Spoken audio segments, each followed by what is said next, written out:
Her her Mahadev. Myself dietitian Jyoti Singh from PGI Chandigarh.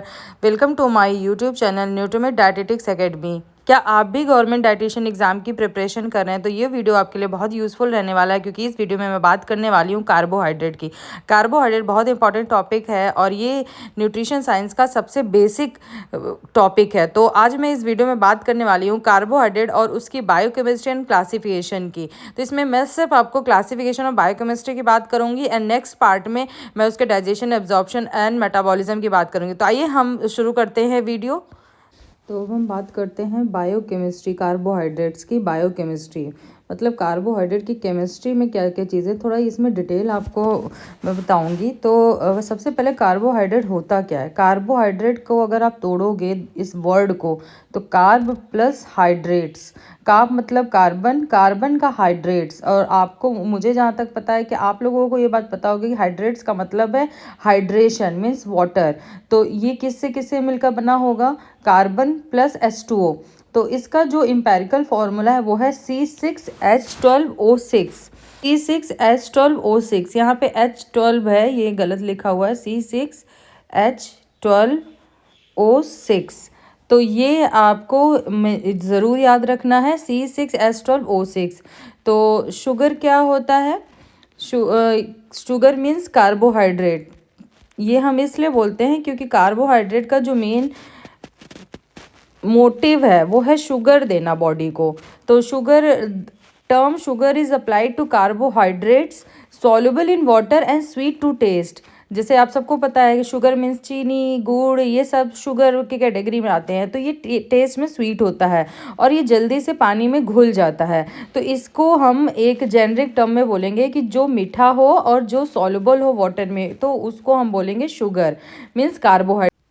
तो देखिए, classification के बारे में अगर हम पढ़ते हैं तो क्लासिफिकेशन मेनली ये 3 टाइप्स के होते हैं carbs, monosaccharide, disaccharide and polysaccharide. Di मैं इसलिए बोल रही हूँ क्योंकि आगे मैं इसके बारे में बताऊंगी। तो मेजरली अगर हम बायोकेमिस्ट्री की बात करते हैं तो इसमें है मोनोसेकेराइड, ओलिगोसेकेराइड एंड पॉलीसेकेराइड। तो ये आप देखिए, मोनो, ओलिगो एंड पॉली। तो इसको अगर आप एक शॉर्ट फॉर्म में अगर आपको याद करना है तो ये आप याद कर सकते हैं mop, mono, oligo and poly, mop. तो MOP 3 टाइप्स के होते हैं। तो 3 टाइप्स के होते हैं और इसमें क्या क्या है, मोनो को अगर हम पढ़ते हैं, मोनो और ओलिगो को, तो ये दोनों क्या होते हैं, स्वीट टू टेस्ट होते हैं। ये मीठे होंगे, क्रिस्टलाइन होंगे एंड सॉल्युबल इन वाटर होंगे। दोनों, मोनो एंड ओलिगो, इन दोनों की अगर हम बात करें तो ये मीठे होते हैं, सॉल्युबल इन वाटर होते हैं। इन दोनों को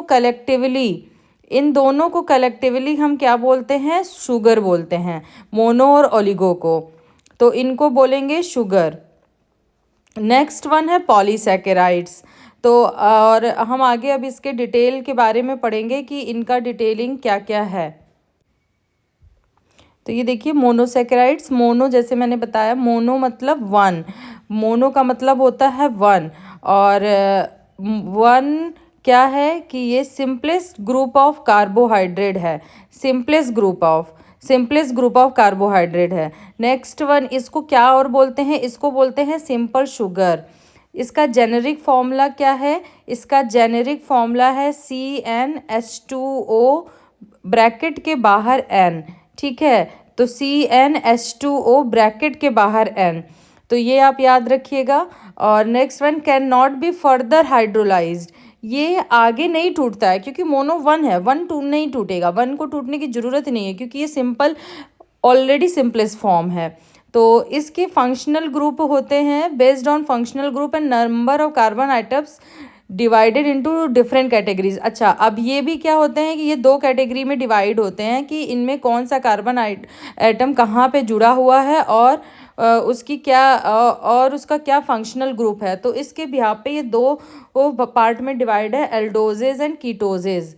तो एल्डोजेज का मतलब क्या होता है, aldoses when functional group in monosaccharides is an aldehyde.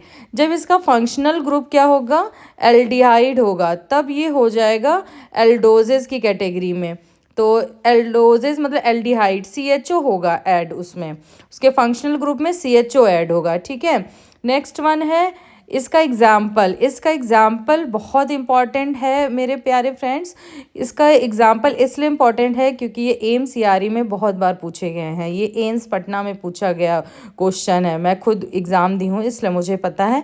ये आप ज़रूर याद रखिएगा, तो इसको आप नोट डाउन कर लीजिए। एल्डोजेस की कैटेगरी में आते हैं ग्लिसरल्डिहाइड, ठीक है, glucose and ribose, erythrose and glucoheptose, ठीक है। तो ये देखिए glyceraldehyde, glucose, ribose, erythrose and glucoheptose, ये आते हैं एल्डोजेज में।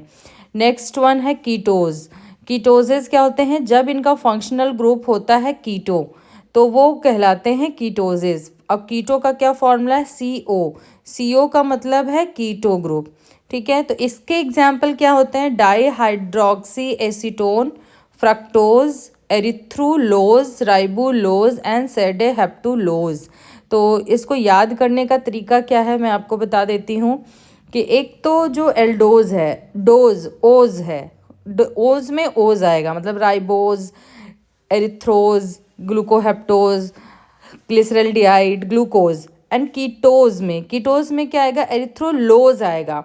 तो लोज जहाँ पे आएगा तो वो आपका कीटोज हो जाएगा। नेक्स्ट एक क्वेश्चन पूछा गया था एम्स में, अब वो पटना में था या दिल्ली के एम्स में था, कि फ्रक्टोज कौन सा मोनोसेकेराइड है। तो ये आपको बताना है फ्रक्टोज क्या होता है। फ्रक्टोज 6 कार्बन आइटम्स का है और ये इसमें कीटो है, तो इसको क्या बोलेंगे? Hexa keto group. तो वो भी आप नोट डाउन करना। और ये देखिए इसका शॉर्ट है याद करने का KF और AG मतलब एल्डोज में क्या आएगा? ग्लूकोज, और कीटोज है फ्रक्टोज में आएगा। तो कीटोज का जो है ग्रुप वो फ्रक्टोज है और एल्डोज में आएगा आपका ग्लूकोज, ठीक है। तो ये बहुत इंपॉर्टेंट है। अब आप ये देखिए कार्बन एटम्स के अकॉर्डिंग इनको कैसे डिवाइड किया गया है। अगर ग्लूकोज में 3 कार्बन आइटम्स हैं तो मोनोसेकेराइड्स में, तो उसको बोलेंगे ट्रायोजेज। 4 कार्बन है तो टेट्रोजेज, 5 हैं तो पेंटोजेज, 6 है तो हेक्सोजेज एंड 7 हैं तो हेप्टोजेज। अच्छा, ग्लूकोज और फ्रक्टोज दोनों हेक्सोज हैं, ठीक है। ग्लूकोज एंड फ्रक्टोज दोनों हेक्सोज हैं। ग्लूकोज भी हेक्सोज है और फ्रक्टोज भी हेक्सोज है, हेक्सा है, मतलब 6 कार्बन है दोनों में, लेकिन इनके फंक्शनल ग्रुप अलग अलग है। जैसे अभी मैंने बताया ग्लूकोज में क्या होते हैं? एल्डिहाइड, और फ्रक्टोज में क्या है? कीटो ग्रुप, AgKF, ठीक है। तो आपको ये याद रखना है कि ये बहुत इम्पॉर्टेंट टॉपिक है कि ये आपको कन्फ्यूज़न क्रिएट करेगा। तो ये आप याद रखना, मोस्टली ऐसे ही पूछा जाएगा कि ग्लूकोज और फ्रक्टोज में कौन एल्डोज है, कौन कीटो हेक्सोज है। तो आपको याद रखना है, ठीक है, कि ग्लूकोज जो है एल्डो हेक्सोज है और फ्रक्टोज क्या है? Keto hexose. इसमें सिर्फ फंक्शनल ग्रुप इसका अलग है, बाकी number of carbon item same है, 6 कार्बन आइटम्स के बने होते हैं, लेकिन फंक्शनल ग्रुप अलग अलग है, AgKF, ठीक है। आशा करती हूँ कि आपको यहाँ तक समझ में आया होगा कि मैं क्या बताना चाह रही हूँ। मोनोसेकेराइड्स में मैंने आपको बताया कि मोनो मीन्स 1, मतलब ये सिंपलेस्ट फॉर्म है कार्बोहाइड्रेट का, इसको हम आगे तोड़ नहीं सकते हैं। इसका एम्पेरिकल फार्मूला याद रखिएगा। फंक्शनल ग्रुप के अकॉर्डिंग ये 2 टाइप्स के होते हैं, एल्डोज एंड कीटोज। एल्डोज में ग्लूकोज आएगा, कीटोज में आपका आएगा फ्रक्टोज। कार्बन एटम्स की अगर बात करें तो 3 कार्बन एटम्स जिस मोनोसेकेराइड में हो गए वो ट्रायोजेज कहलाएंगे, 4 tetrose, 5 pentose, 6 hexose and 7 heptose. और ग्लूकोज एंड एल्डो हेक्सोज व fructose is a keto hexose. Okay, तो यहाँ तक हम बात कर चुके हैं। अब नेक्स्ट वन है ओलिगोसेकेराइड्स क्या है? जैसे अभी मैं बता रही थी आपको ओलिगो में डाई आएगा, तो ये देखिए आपको ये याद रखना है ओलिगोसेकेराइड्स मतलब ओलिगो मीन्स होता है फ्यू कार्बन एटम्स, जिसमें फ्यू कार्बन एटम्स होंगे, मीन्स कि 2 से 10 मोनोसेकेराइड मॉलिक्यूल्स मिलकर बनाते हैं ओलिगोसेक्राइड। जब इनको तोड़ेंगे ना मेरे प्यारे फ्रेंड्स, कि ओलिगो जब टूटेगा ना तो वो 2 से 10 मोनोसेक्राइड देगा, तो उसको बोलेंगे ओलिगोसेक्राइड्स। और इसके based on number of monosaccharide unit present the oligosaccharides are further subdivided. ठीक है, कि मतलब जब टूटेंगे तो कितने मोनोसेक्राइड्स टूटे हैं, उसमें से निकले हैं, तो उसके अकॉर्डिंग उसको फर्दर डिवाइडेड कर किया गया है। तो ये याद रखना है, based on number of monosaccharide unit, कितने मोनोसेक्राइड यूनिट टूट के निकले हैं, तो उससे ये डिवाइड हुआ है, उसका डिवाइडेशन हुआ है। तो पहला है डाईसेकेराइड। तो डाई का मतलब क्या होता है? दो। ठीक है, तो मतलब ओलिगोसेक्राइड टूट के दो मोनोसेक्राइड से जो मिलके बने होंगे वो होगा डाईसेकेराइड। इसका क्या फॉर्मूला है? CnH2O(n-1). ये याद रखिएगा, CnH2O ब्रैकेट के बाहर n-1, और मोनो में हमने क्या पढ़ा था? CnH2O ब्रैकेट के बाहर n। ठीक है, तो ये आपको याद रखना है, CnH2O ब्रैकेट के बाहर n, ये है मोनोसेक्राइड का फॉर्मूला। ठीक है, और ये है डाईसेक्राइड का CnH2n-1। ठीक है, तो ये है आपका डाईसेक्राइड। अब हम आगे बात करते हैं। ठीक है, आगे बात करते हैं, जैसे इसके एग्जाम्पल की बात करते हैं। On hydrolysis produces 2 molecules of the same और डिफरेंट मोनोसेक्राइड। जब ये टूटेगा ना ओलिगोसेक्राइड, तो या तो सेम टाइप का मोनोसेक्राइड देगा या डिफरेंट टाइप का देगा, लेकिन देगा सिर्फ 2 ही यूनिट। तो इसके एग्जाम्पल्स है, बहुत इंपॉर्टेंट है ये आपको कहीं ना कहीं ये मिल ही जाएगा किसी न किसी एग्ज़ाम में, तो ये आपको याद रखना है। माल्टोज, माल्टोज किससे मिलके बना होता है? माल्टोज बना होता है ग्लूकोज प्लस ग्लूकोज से मिलकर। ठीक है, सुक्रोज किससे मिलकर बना होता है? ग्लूकोज प्लस फ्रक्टोज से मिलकर। ठीक है, नेक्स्ट वन है लैक्टोज। लैक्टोज सबको पता है मिल्क में पाया जाता है, तो लैक्टोज किससे मिलके बना होता है? Glucose and galactose. It's very important, ये आपने नोट डाउन करना है। ठीक है, तो ये आप नोट करिए। नेक्स्ट वन है कि इसमें कौन सा बॉन्ड होता है। ठीक है, तो ये किससे मिलके बने होते हैं? ग्लाइकोसिडिक बॉन्ड से मिलके बने होते हैं। हेल्ड टुगेदर बाय, ये दोनों आपस में किससे मिलके बने होंगे? ग्लाइकोसिडिक बॉन्ड, इसके बीच में ग्लाइकोसिडिक बॉन्ड होगा। ठीक है, और ये क्या होते हैं नेचर में? ये नेचर में क्रिस्टलाइन होंगे, वाटर सॉल्युबल होंगे एंड स्वीट टू टेस्ट होंगे। स्वीट तो होंगे ही क्योंकि ये कार्ब्स के हम क्लासिफिकेशन पढ़ रहे हैं, इसलिए मीठे होंगे, वाटर सॉल्युबल होंगे एंड क्रिस्टलाइन होंगे। अगर आपको याद हो फर्स्ट पेज में मैंने बताया था कि मोनोसेक्राइड एंड ओलिगोसेक्राइड दोनों क्या होते हैं? Water soluble and sweet to taste होते हैं। तो ये आपने अभी हम ओलिगो में पढ़ रहे हैं, ओलिगोसेक्राइड पढ़ रहे हैं। तो ये तो हो गया डाईसेक्राइड। ठीक है, नंबर ऑफ कार्बन एटम्स के अकॉर्डिंग या नंबर ऑफ मोनोसेक्राइड यूनिट के अकॉर्डिंग हमने इसका डिवाइडेशन किया है। ठीक है, तो ये तो हो गया आपका डाईसेक्राइड। अब हम नेक्स्ट बात करेंगे, अब हम नेक्स्ट किसकी बात करेंगे? ट्राईसेक्राइड। ट्राईसेक्राइड जैसे कि आपको नाम से ही पता चल रहा है, ट्राईसेक्राइड। ट्राईसेक्राइड का मतलब क्या है? ट्राईसेक्राइड, देखिए ट्राईसेक्राइड मीन्स 3 मोनोसेक्राइड का unit. Tetrasaccharide and pentasaccharide, 5 monosaccharides. तो ट्राईसेक्राइड का एग्जाम्पल है रैफिनोज। ठीक है, टेट्रा का है स्टैचियोज एंड वर्बेस्कोज का है वर्बेस्कोज किस में आता है? पेंटासेक्राइड में। ठीक है, तो अगर ट्राईसेक्राइड का एग्जाम्पल पूछता है तो आप रैफिनोज पे टिक करिएगा। अगर टेट्रासेक्राइड का एग्जाम्पल पूछता है तो आप स्टैचियोज पे टिक करिएगा। और वर्बेस्कोज पूछेगा तो वो पेंटासेक्राइड है, 5 मोनोसेक्राइड से मिलकर बना होता है। ठीक है, तो ये एग्जाम्पल्स हो गए। और डाईसेक्राइड्स मैंने आपको बता दिया कि जिसमें 2 मोनोसेक्राइड्स होते हैं, तो ये आपका हो गया डाईसेक्राइड्स। ठीक है, तो ये आपके डाईसेक्राइड्स हो गए। तो आपको यहाँ तक समझ में आया होगा। अच्छा, अब हम बात करते हैं कि रैफिनोज मीन्स कि ट्राईसेक्राइड्स टूटने पे कौन कौन सा मोनोसेक्राइड देता है। तो देखिए कौन कौन सा देता है, देखिएगा, फ्रक्टोज, ग्लूकोज एंड गैलेक्टोज। ये जब टूटता है ना ट्राईसेक्राइड, तो ये 3 अलग अलग देता है, ग्लूकोज, गैलेक्टोज एंड फ्रक्टोज। ठीक है, तो अब आप इस इन तीनों में एक चीज़ कॉमन देखिएगा कि गैलेक्टोज तीनों में मिलेगा आपको। तो ट्राइसेक्राइड में एक गैलेक्टोज है, एक फ्रक्टोज है, ना एक ग्लूकोज है। टेट्रा में क्या है, 2 moles of galactose and glucose and fructose, ये सेम जाने वाला है आपका, ग्लूकोज एंड फ्रक्टोज।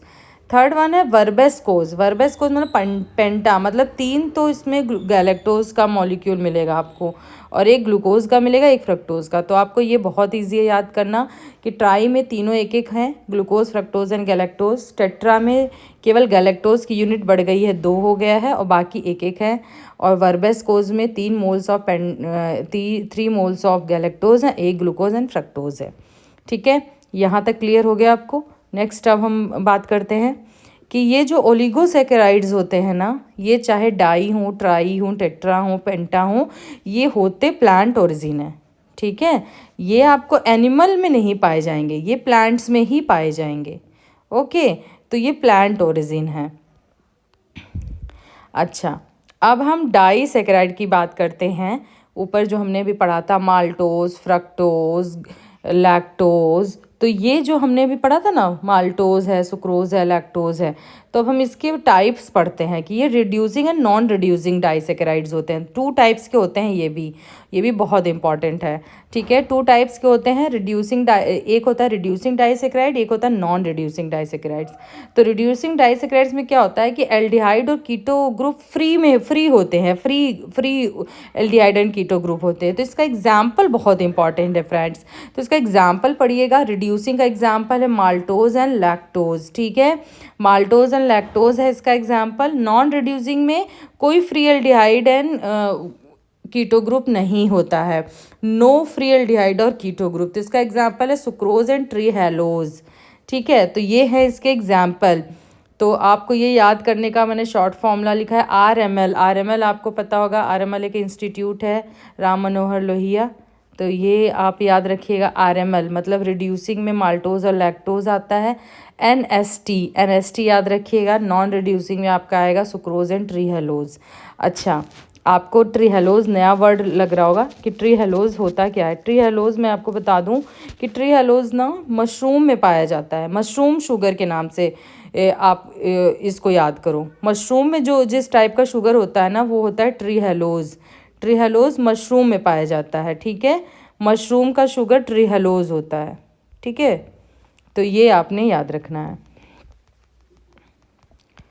तो ये हमने यहाँ तक पढ़ लिया। अब हम नेक्स्ट बात करेंगे पॉलीसैकेराइड्स की।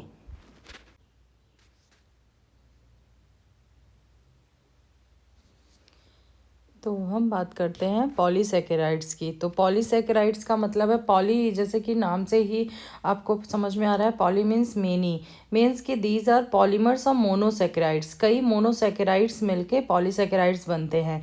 यूजली ये टेस्ट में मतलब इनका टेस्ट नहीं होता है, टेस्टलेस होते हैं, नॉन शुगर्स होते हैं, एंड पानी में जाने पे ये कोलाइड का फॉर्म ले लेते हैं।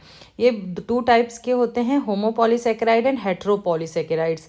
होमो का मतलब है सिमिलर, तो जैसे नाम से ही समझ में आ रहा है कि होमो कुछ चीज़ें सिमिलर होंगी, तो सिमिलर क्या होंगी, मोनोसैकेराइड। तो ये टूटने पे सेम टाइप के मोनोसैकेराइड देते हैं। ठीक है, तो इसका जो जनरल फॉर्मूला है वो है C6H10O5 ब्रैकेट के बाहर N। ठीक है, और इसके एग्जाम्पल्स जैसे कि स्टार्च है, मोनो ग्लाइकोजन है, एंड तो ये चीज़ें इसके एग्जाम्पल्स हैं। तो ये आप हाईलाइट करके लिख लेना, एग्जाम्पल्स इसके बहुत इंपॉर्टेंट है। Starch, glycogen, inulin, cellulose and chitin, ये होमोपॉलीसैकेराइड के टाइप्स हैं। Starch, glycogen, inulin, cellulose and chitin. And heteropolysaccharides क्या होते हैं, हेट्रोपॉलीसैकेराइड्स जो टूटने पे डिफरेंट टाइप्स का मोनोसैकेराइड यूनिट्स देते हैं। तो इसके एग्जाम्पल्स हैं हेपरिन, कॉन्ड्रोटिन, सल्फेट। ठीक है, तो ये हमारे हो गए बेसिक टाइप्स के टाइप हो गए। तो अब क्या है कि इसमें जैसे अभी तक हमने पूरा टाइप्स ऑफ मोनोसेक्राइड्स पढ़ लिया, और अब हमें पता चल गया डाइसेक्राइड्स क्या होते हैं, मीन्स ओलिगोसेक्राइड्स के क्या क्या टाइप्स होते हैं। तो अब हम ना फ्रेंड्स इसके डिटेल में पढ़ेंगे इसको, कि एक एक डाइसेक्राइड्स का डिटेलिंग पढ़ेंगे कि कौन सा डाइसेक्राइड कौन से बॉन्ड से मिलकर बना होता है और क्या होता है। तो नेक्स्ट हम एक एक चीज़ें डिटेल में आपको बताना मैं चाहूँगी। तो फर्स्ट है, बहुत इंपॉर्टेंट है, माल्टोज। तो माल्टोज को क्या कहते हैं? Malt sugar. तो माल्टोज को माल्ट शुगर भी कहते हैं, और ये माल्ट शुगर होते हैं।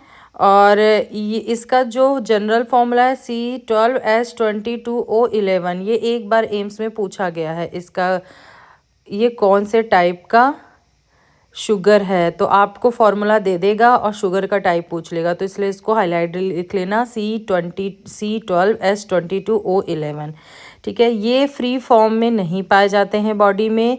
It is produce during the course of the starch और during the course of the digestion of the starch. ठीक है, तो course of digestion of starch by the enzyme amylase pancreatic.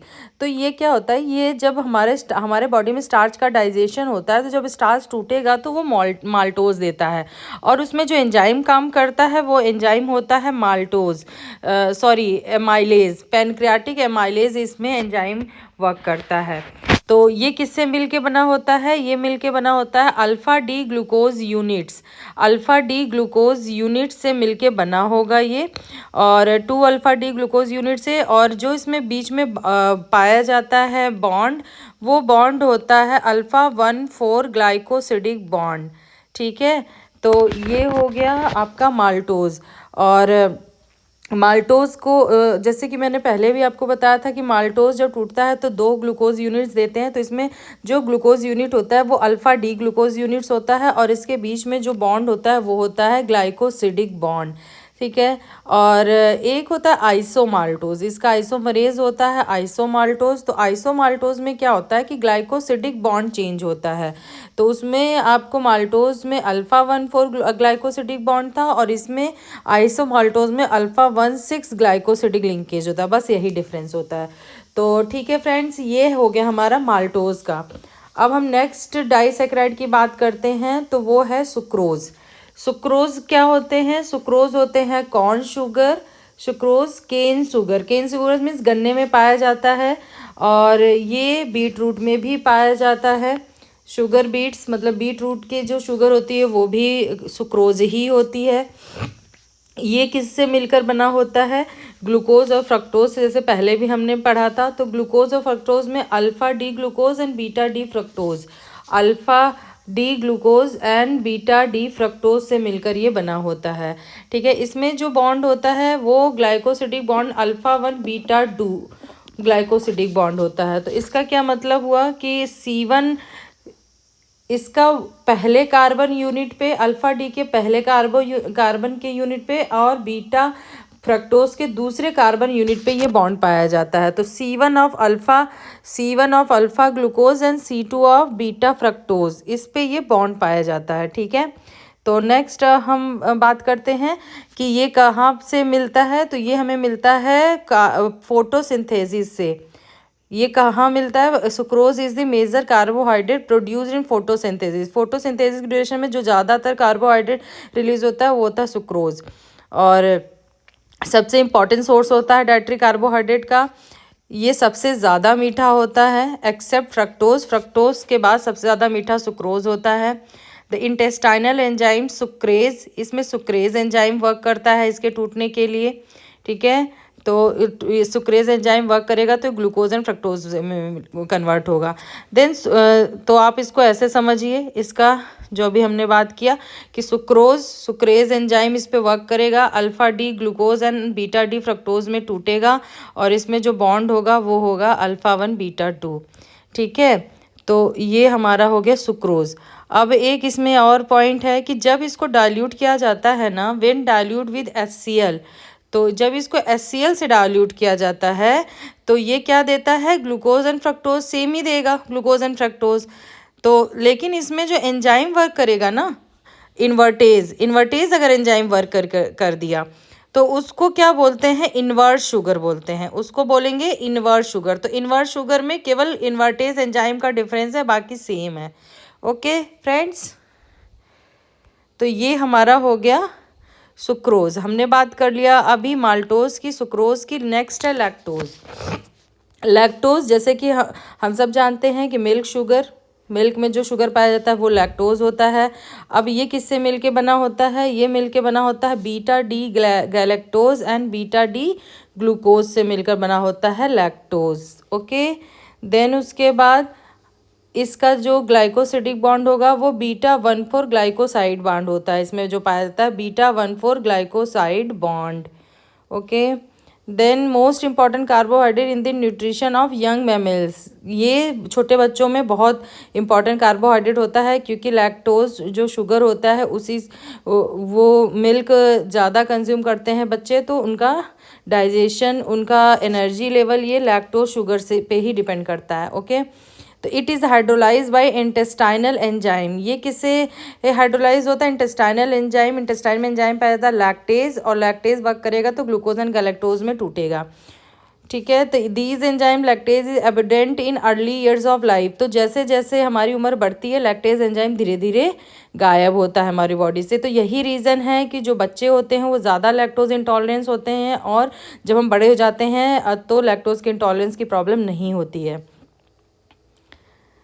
ठीक है, तो इसका आप शॉर्ट फॉर्म में ये पढ़िए, देखिए कि लैक्टोज लैक्टेज एंजाइम वर्क करेगा beta D glucose and beta D galactose, इसमें जो बॉन्ड है वो β14 ग्लाइकोसिडिक बॉन्ड है। ठीक है, तो ये हो गया हमारा लैक्टोज। ओके, नेक्स्ट अब हम बात करते हैं पॉलीसेकेराइड्स की।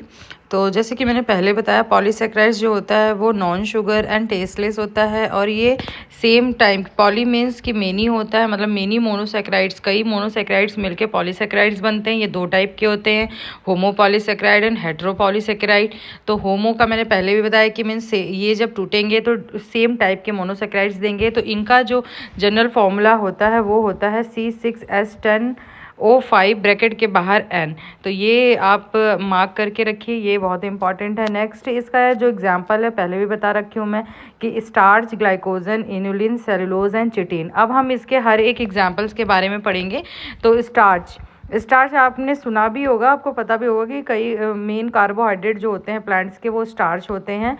तो इसमें लिखा है कि starch is the carbohydrate reserve of the plant, मतलब कि प्लांट में जो कार्बोहाइड्रेट रिजर्व होता है वो स्टार्च के फॉर्म में रिजर्व होता है। और ये कहाँ पाए जाते हैं, ये सीरियल्स में, रूट्स में, ट्यूबर्स में, वेजिटेबल्स में, इन सब में स्टार्च होते हैं। तो स्टार्च किन से मिलकर बना होता है, स्टार्च डी ग्लूकोज यूनिट से मिलकर बना होता है, और जो बॉन्ड होता है वो है अल्फ़ा ग्लाइकोसिडिक बॉन्ड्स। ठीक है, तो नेक्स्ट है कि इसको और क्या किस नाम से बोलते हैं, तो ये ग्लूकोजन या ग्लूकेन नाम से भी जाना जाता है। अब स्टार्च में एमाइलोज एंड एमाइलोपेक्टिन का रेशियो आप देख सकते हैं कि एमाइलोज होता है 15 to 20% एंड एमाइलोपेक्टिन 80 to 85%। तो जो एमाइलोपेक्टिन होता है वो इनसॉल्युबल होता है, मतलब इसमें एमाइलोपेक्टिन ज़्यादा होता है और इनसॉल्युबल होता है। तो और एमाइलोज जो होता है वो 15 से 20% होता है और वाटर सॉल्युबल होता है। यही मेन रीज़न है कि स्टार्च जो है वो वाटर में सॉल्युबल नहीं होता है, क्योंकि इसमें एमाइलोपेक्टिन ज़्यादा होता है, दैट्स वाई। अब स्टार्च मैंने पहले भी बताया था कि एमाइलेज एंजाइम के थ्रू ये ब्रेक डाउन होगा पैनक्रियाटिक एंड सलाइवरी एंजाइम के थ्रू, और वो क्या देगा, डेक्स्ट्रीन टूटेगा तो माल्टोज एंड ग्लूकोज में टूटेगा। तो जब स्टार्च का डाइजेशन होता है तो आप इस तरीके से समझिए, स्टार्च का डाइजेशन होगा तो एमाइलेज एंजाइम वर्क करेगा पहले। एमाइलेज कहाँ से मिलेगा, सलाइवरी एंजाइम, सलाइवरी मतलब हमारे लार से एमाइलेज एंजाइम सिक्रेट होता है, एंड पैनक्रियास से भी एमाइलेज सिक्रेट होता है। तो ये दोनों वर्क करेंगे तो स्टार्च के ऊपर, तो ये तोड़ेंगे तो सबसे पहले डेक्स्ट्रीन मिलेगा, डेक्स्ट्रीन टूटेगा तो माल्टोज एंड ग्लूकोज में टूटेगा। अब माल्टोज फर्दर टूटता है तो क्या देता है, ग्लूकोज। तो सिंपल कि स्टार्च से ग्लूकोज बनने की ये प्रोसेस है। तो ये हो गया हमारा स्टार्च की कहानी। ठीक है, नेक्स्ट हम चलते हैं डेक्स्ट्रीन जैसे कि ये बीच में हमें मिला था, स्टार्च के ब्रेकडाउन के बीच में डेक्स्ट्रीन मिला था। तो यही है कि ब्रेकडाउन प्रोडक्ट है ये स्टार्च का, और ये क्या होते हैं, various intermediates are soluble starch. तो जो सॉल्युबल स्टार्च होते हैं वो कौन कौन से हैं, देखिए कि कौन कौन से इंटरमीडिएट्स हैं स्टार्च के। सॉल्युबल स्टार्च जो ब्लू कलर के होंगे, एमाइलोडेक्स्ट्रीन वॉयलेट कलर के होते हैं, एरिथ्रोडेक्स्ट्रीन रेड कलर के, न एक्रोडेस्ट्रीन का कोई कलर नहीं होता है। नेक्स्ट हम पॉलीसेकेराइड की बात करें तो वो है इनुलिन। स्टार्च के बाद नेक्स्ट है इनुलिन। तो इनुलिन क्या होता है, वो फ्रक्टोज से मिलके बना होता है। जैसे बताया मैंने, ये हम मोनोसेकेराइड का पढ़ रहे हैं, हम ये होमो पॉलीसेकेराइड पढ़ रहे हैं। होमो मतलब सेम टाइम का मोनोसेकेराइड देगा, तो ये इसमें फ्रक्टोज से मिलकर बना होता है इनुलिन, ठीक है।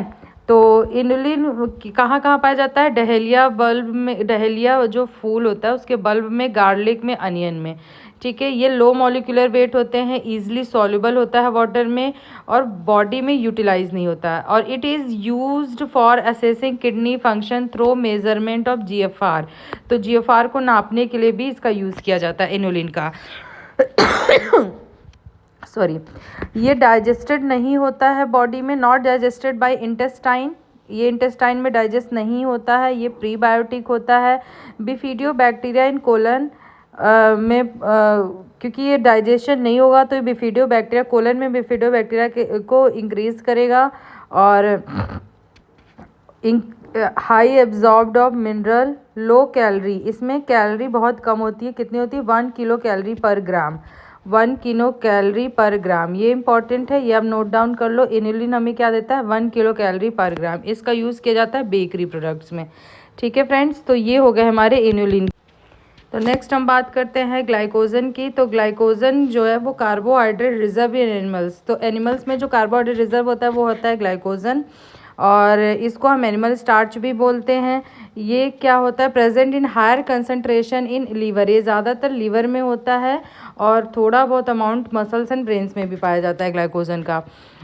Also found in plants that do not process chlorophyll, जो प्लांट्स क्लोरोफिल नहीं प्रोसेस करते हैं उन प्लांट्स में पाए जाते हैं ये, जैसे कि यीस्ट एंड फंजाई, ठीक है। Glycogen is made by repeating unit of glucose, ये ग्लूकोज से मिलके बने होते हैं, लेकिन इसका जो बॉन्ड होता है वो alpha 1 glycosidic bond and alpha 1,6 glycosidic bond से मिलकर बना होता है। स्टार्च जो है वो प्लांट में रिजर्व होगा, ग्लूकोज उसमें पाया जाता है, ग्लूकोज के मोनोसेकेराइड से मिलकर स्टार्च बना होता है और उसमें अल्फा 1,4 ग्लाइकोसिडिक बॉन्ड होता है। ग्लाइकोजन क्या है, एनिमल में रिजर्व होता है और ग्लूकोज से मिलकर बना होता है, लेकिन इसका जो बॉन्ड होता है वो अल्फा 1,4 एंड अल्फा 1,6 दोनों होते हैं, ठीक है। तो ये हो गई हमारी ग्लाइकोजन। नेक्स्ट अब हम बात करते हैं सेलुलोज की। तो cellulose occurs in plants, cellulose plants में पाया जाता है, ठीक है। तो ये प्लांट सेल वॉल में प्रेजेंट होता है, एब्सेंट इन एनिमल बॉडी। ये किन से मिलके बना होता है, ये मिलके बना होता है बीटा डी ग्लूकोज यूनिट्स, ये अल्फा डी ग्लूकोज यूनिट से ग्लाइकोजन बना था, बीटा डी ग्लूकोज यूनिट से सेलुलोज बना है। और इसमें जो बॉन्ड है वो बॉन्ड कौन सा है, बीटा 1,4 ग्लाइकोसिडिक बॉन्ड, ये बीटा 1,4 ग्लाइकोसिडिक बॉन्ड से मिलकर बना होता है। तो हमारी जो बॉडी होती है वो अल्फा 1,4 ग्लाइकोसिडिक बॉन्ड को तो डाइजेस्ट कर लेती है, लेकिन बीटा 1,4 को नहीं डाइजेस्ट कर पाती है। यही रीज़न होता है कि जिस वजह से सेलुलोज का डाइजेशन मैंस या मैमल्स नहीं कर पाते हैं, ठीक है। तो क्योंकि अल्फ़ा एमाइलेज केवल अल्फ़ा बॉन्ड को ब्रेक करती है, बीटा एमाइलेज हमारे बॉडी में पाया ही नहीं जाता है, तो दैट्स वाई सेलुलोज इनडाइजेस्टेबल होता है। और इसी वजह से ये बहुत ज़्यादा इम्पॉर्टेंट होता है, क्योंकि नॉन डाइजेस्टेबल कार्बोहाइड्रेट है, ये फाइबर होता है, इसका मेजर कंस्टिट्यूएंट फाइबर होता है, जो कि नॉन डाइजेस्टेबल कार्बोहाइड्रेट होता है। अब फंक्शन क्या है इसका, decreasing the absorption of glucose cholesterols from the intestine, increasing the bulk of faeces. तो ये इसके कुछ फंक्शंस हैं, हम इसके बारे में थोड़ा डिटेल में पढ़ेंगे बाद में। अभी मैं केवल ग्लूकोज पे कंसंट्रेट कर रही हूँ, कार्ब्स पे कंसंट्रेट कर रही हूँ। फाइबर का मैं एक अलग स्लाइड बनाऊंगी तो उसको मैं आपको आगे बताऊंगी फाइबर के बारे में। तो अभी हम पॉलीसेकेराइड्स कवर करते हैं। तो नेक्स्ट पॉलीसेकेराइड्स है चिटिन। चिटिन क्या होता है, चिटिन क्या होता है, स्ट्रक्चरल पॉलीसेकेराइड होता है। ये किस में पाया जाता है, ये इंसेक्ट्स में एंड क्रस्टोकेन्स में पाया जाता है। नेक्स्ट हम पॉलीसेकेराइड पढ़ेंगे हेट्रो मतलब जब ये टूटेगा तो डिफरेंट टाइप्स के शुगर देगा और उसके डेरिवेटिव्स देगा, जिसके हमने पढ़ा था कि हेपरिन है, कॉन्डोटिन सल्फेट्स है, ये इसके एग्जाम्पल्स पढ़े थे। तो अब हम इसके अब हम इसको डिटेल में थोड़ा पढ़ते हैं। तो इसके टाइप्स में आएंगे म्यूकोपॉलीसेकेराइड्स। म्यूकोपॉलीसेकेराइड्स क्या होता है कि रिपीटिंग यूनिट, किससे मिलकर बना होगा, रिपीटिंग यूनिट्स ऑफ शुगर डेरावेटिव्स के रिपीटिंग यूनिट से मिलकर बना होगा। डेरावेटिव्स कौन से होते हैं, amino sugar and uronic acid. तो अमाइनो शुगर और यूरोनिक एसिड के रिपीट कर करके बनने होते हैं, और इसको हम क्या बोलते हैं, ग्लूकोजामाइनोग्लाइकेन्स, GAG शॉर्ट फॉर्म में। Some of mucosaccharides are found in combination with protein to form. कुछ म्यूकोसैकेराइड्स क्या होते हैं कि वो प्रोटीन के कॉम्बिनेशन में पाए जाते हैं, तो जिसको बोलते हैं म्यूकोप्रोटीन। मतलब म्यूको और मीन्स की प्रोटीन और कार्ब्स मिलके बनाते हैं म्यूकोप्रोटीन। म्यूकोप्रोटीन में कार्ब्स का क्या रेशियो होता है, 95% होता है कार्ब्स एंड 5% प्रोटीन होता है, ठीक है। अब म्यूकोपॉलीसेकेराइड्स के जो टाइप्स हैं वो है हेलुरोनिक एसिड, क्रोंडोटिन 4 sulphate, heparin, dermatan sulphate and keratin sulphate. ये हैं म्यूको के टाइप्स, ठीक है। तो म्यूको के टाइप्स से आगे हेलुरोनिक एसिड, क्रोंडोटिन 4 sulphate, heparin, dermatan sulphate, keratin sulphate, ठीक है। नेक्स्ट अब हम इसके इनको हम थोड़ा सा पढ़ेंगे एक एक लाइन में।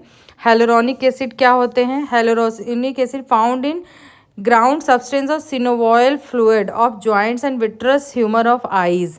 ये जो हमारे घुटनों में या जॉइंट्स में फ्लूइड होते हैं ना, सिनोवॉयल फ्लूइड, ये वो सब्सटेंस होते हैं, ठीक है। और हमारे आईज में जो विट्रस पानी जैसा पदार्थ होता है ना, वो उसमें होते हैं हाइलुरोनिक एसिड, ठीक है। तो ये लुब्रिकेंट का काम करते हैं, ठीक है। जैसे बोलते हैं ना ग्रीस खत्म हो गई, तो वही होता है हाइलुरोनिक एसिड। तो hyaluronidase is an enzyme that breaks hyaluronic acid and other glycosaminoglycans. तो हाइलुरोनिडेज एंजाइम होता है जो म्यूकोपॉलीसेकेराइड्स को ब्रेक डाउन करने में हेल्पफुल होता है। अब यही एंजाइम हाइलुरोनिडेज